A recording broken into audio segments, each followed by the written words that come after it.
వైజాగ్లో గురువుగారికి సన్మానం చేయడం ఇది మా అదృష్టంగా భావిస్తున్నాం అనమాట. ఎందుకంటే ఆయన చెప్పిన ప్రిడిక్షన్స్ కొన్ని 30 సంవత్సరాలుగా ఆయన జాతకం చెప్తూ అందరూ కొన్ని లక్షల మందికి జాతకాలు చెప్పారు. చాలామంది మన రాజకీయ నాయకులకి చెప్పారు.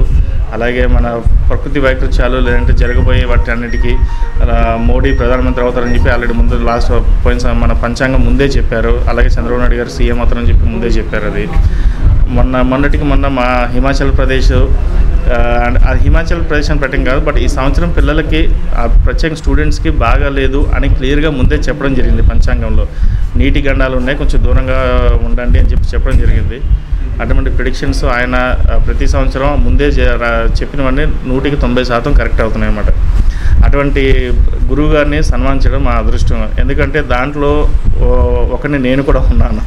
ఎందుకంటే నేను కంపెనీ స్టార్ట్ చేసినప్పుడు కంపెనీ మూసేద్దాము అనే స్టేజ్కి వెళ్ళినప్పుడు ఆయన ఒకటే చెప్పారు, పర్వాలేదు ఒక్క నెల ఓపిక పట్టు బాగుంటుంది అన్నారు. సో ఆ రోజు నుంచి ఈ రోజు వరకు మేము ఎప్పుడు మళ్ళీ వెనక్కి తిరిగి చూసుకోలేదన్నమాట.